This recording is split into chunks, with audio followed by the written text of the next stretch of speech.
Joe Davison from Naples, Florida. And before we head into the kitchen, I wanted to share the story behind my James and Phil Stroganoff dish and how I came up with it. Now, as a kid, we all have those dishes that just represent comfort. Whether they were dishes that they took all day to make on the stove, or they were a quick pot of something, we all have those memories, or at least the majority of us do if we had moms who cooked. One day when my husband and I think this was either pre-marriage, pre-kids, I knew it was way back when, a long time ago, I was going to make dinner for us, and I had made him, dishes that my mom had taught me, and he's always appreciated my cooking. He's always enjoyed it. And I can't say I knew a whole lot back then. I was really young and hadn't cooked a whole lot except for the dishes I'd make for my family. Well, one night I was just going to make something with some ground hamburger meat, and I wasn't exactly sure what I was going to do. I was, playing around with some ideas, and I asked him, what if I just make a quick beef stroganoff or something with the hamburger meat? And you should have seen the look on his face. It was like sheer horror and terror practically, and I was like, what is going on? And he was like, I'd rather just eat a bowl of cereal. And I was like, huh? So long story short, we got into talking why this was going to be such a bad dish, and I had really never made it, but I'd seen it, read recipes, and I was like, it can't be all that bad. I mean, meat and has some noodles and something creamy in it. I mean, is it really that bad? Well, apparently to him it was. Unfortunately, when my husband was growing up as a kid, his dishes that he was served were ones that were, helped along by boxes or jars. And he was also in the Marine Corps, so he had MREs. And I guess the beef stroganoff just kind of brought back all those memories. And from that point on, I can't even remember what I made that night. Finally, I know it wasn't beef stroganoff. I went ahead and I was like, I never want to invoke that look on his face again, nor that for my future children. Every single time he was gone, I was like, I'm going to perfect a beef stroganoff. There has to be a way. It's great ingredients. So my quest started. Cookbooks, magazines. There was a recipe for a James Phil beef stroganoff, and it won this prestigious medal. And I was like, well, it won a medal, must be good, so I'm going to try it.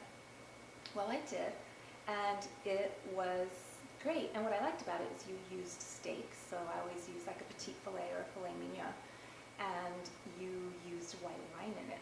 So this flavor profile was really good, but yet when I made it, even though it had sour cream in it, it still didn't have enough of a creamy texture for me. And I kept thinking, it's still missing something. To me, it was still missing something. So I was like, Philadelphia cream cheese. That'll do it. That's creamy enough. It'll thicken it. It's going to give me the texture I want.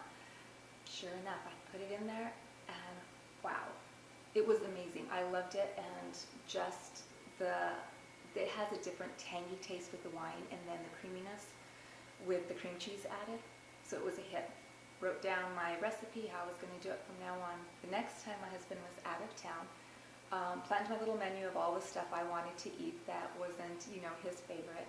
And on the last night, before he was going to come home, I made the beef stroganoff. He ended up coming home a day early.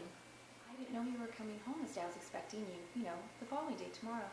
I said, I made beef stroganoff, and I know you don't like it. And I said, do you want me to, get some steak, make you a quick quesadilla or something? And he was like, no. I'm tired, I'm hungry, he goes, it smells really good, I'll eat it. He's never been a really picky person. He will eat anything I put in front of him. And so when he did, he actually loved it. And he was like, this isn't beef stroganoff. I was like, it is, but it's just my version of it.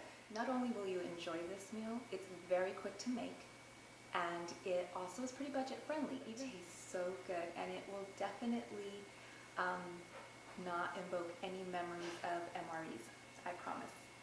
So let's head into the kitchen and let me show you how to whip up this dish real quick.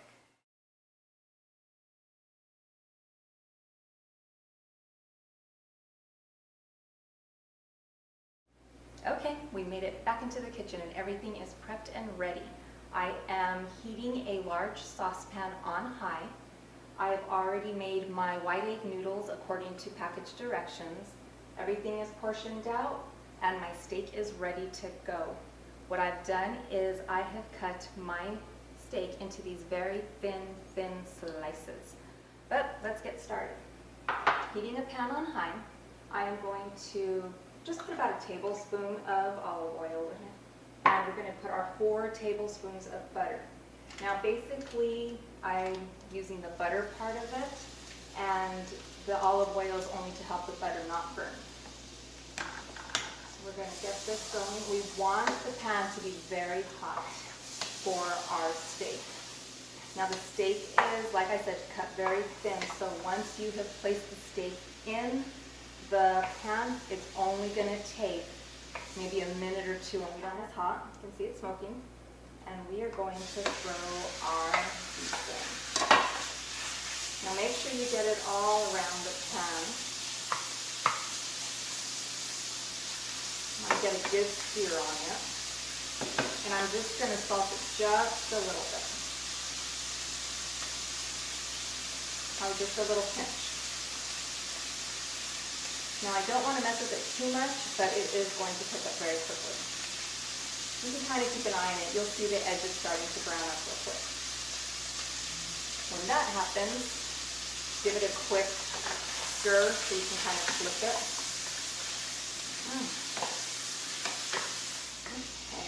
Everything looks really good and ready to go here. What we're going to do is you can take either a slotted spoon or a slotted spatula and place it on a dish.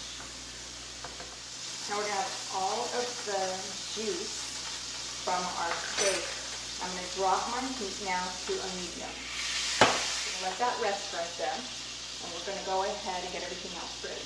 We're going to drop in our additional 2 tablespoons of butter. Get that in here. Get that all melted up. We're going to start cooking up our onions. Little green onions here.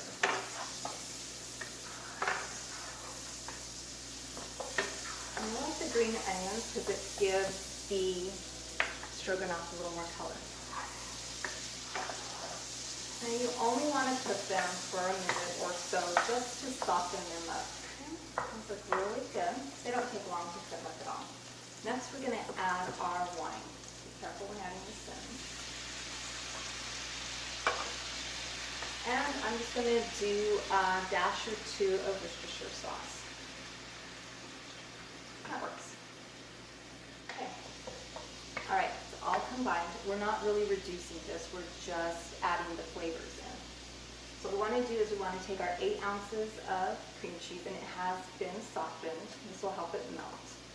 And this is what was missing from the dish all along from the original recipe. And we're just going to keep mixing it until all of our cream cheese has melted. Okay, the cream cheese has combined very well in here. Smells amazing. And I'm dropping my heat just a little bit more because once I add the sour cream in, I don't want it to be so hot that it curdles. The cream cheese won't do that, but the sour cream can. Here we go with our cream cheese. Okay. Our sour cream is in. All right, and we're just going to incorporate the sour cream into the cream cheese mixture. Great, everything's incorporated now. All we need to do is add our egg noodles and our beef back into the dish. We're done. That's it. Told you it was very quick and easy. So what I'm going to do right now is just plate it up and show you what it looks like. So I've grabbed myself a plate, and what I want to do is just add a little bit of ground pepper, fresh ground pepper, and a little bit of parsley. Just to season it a bit. Doesn't this look so appetizing? Now I promise you, when you make it for your family, there will be no looks of sheer terror. It'll be just looks of joy. And they're going to be like, yum, I love this. I hope you enjoy my dish. And as always, have a fabulous day.